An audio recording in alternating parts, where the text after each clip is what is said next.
So the Trump administration tried to blame video games for the violence that has been taking place in Dayton and El Paso, which is completely ridiculous, unfounded. There is absolutely no evidence that video games cause violence. And the administration had to find an excuse because it's happening under their watch, and it's happening more and more often since Trump's got into office. And I'm not going to get into the politics of it. You can probably tell where I probably stand on this, but where I have to do my job as an analyst is, look, they're going to blame video games. So what happened to the video games?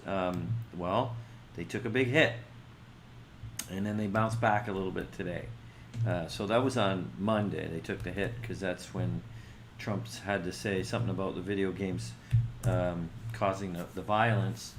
And as I said, there's no evidence for it. There's our graphic up there. Let's zoom this in a little bit so we can all see this much clearer. Okay, so there you go. What this says is the top is Japan's revenue per person in video games.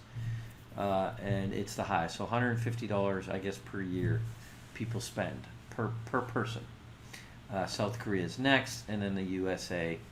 And yet, to the right is the gun violence and how many people die per 100,000 people. And it's over 4 in the US. It's the highest. So it's got nothing to do with video games, because Japan and South Korea would clearly have the most violence if that were true. And these other countries also spend significant amounts of money on video games, but don't have significant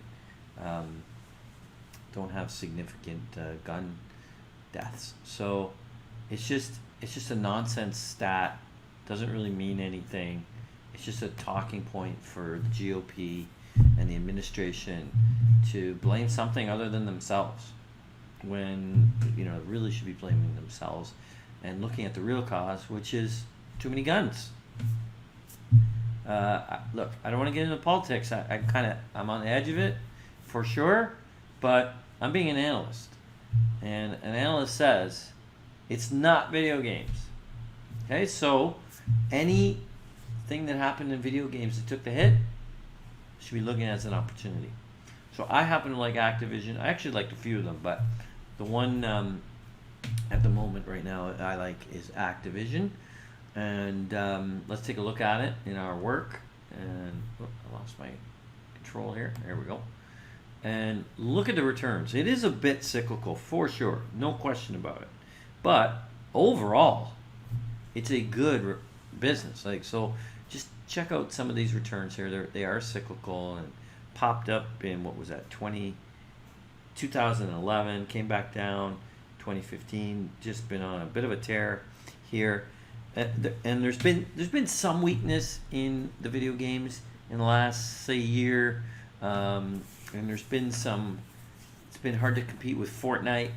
Everyone just flocked to that, and it's cyclical. It's a little bit like the movie industry, where you get a big hit, you make a lot of money, and then next year you got nothing. And it's a little bit like that, but there is a little bit more sustainability, in my opinion, because some of these games can generate cash for years. And they have these things called micropayments now. So even in-game payments you make to get an extra weapon or something, so that you can get to the next level, and it's almost impossible unless you pay up for these extra things. As I said, we don't do technical analysis, but we do, glance at a chart. I don't think I'm immune to looking at one and seeing if I can see something happening. And you certainly see a big drop in the stock chart here at around, it was this time last year, and in the fall 2018 there was a big drop, and you can see it's leveled out since. So and I think, by the way, the results have been not that bad. So the big drop, let's take a look at the financials, is somewhat more of a scare than anything. I guess in the September quarter, that's kind of when the drop was. Revenue was down 6%, not the end of the world, and EBITDA was a little low. So not only did they revenue go down. The margins were squeezed as well. But then the next quarter was actually quite good, up 16%, highest EBITDA in history for a quarter. And then actually Q4, this is a March year end for these guys. Their Q4 or March quarter was actually not too bad either. It's like one of the, just by eyeballing it, it looks like the third highest EBITDA. So you still got a stock that's way off. You got it beat up a little bit by the Trump administration for an unfounded reason. This is what analysts do. You got to act on when it's a nonsense reason. You got to act on it, right? There's no evidence that video games cause violence. So, if the administration thinks they're going to do something about it, it's just going to be a waste of their time.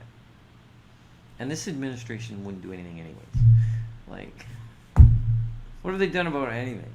Other than lower taxes, what have they done? Really not that much. So I like Activision at the moment. I think it looks like an opportunity. Thank you for watching our investment video. This is the same analysis we provide to our institutional clients. Want to improve your portfolio? Simply subscribe to our YouTube channel below, or better yet, go to our video website at video.fsavaluation.com and get access to the entire library.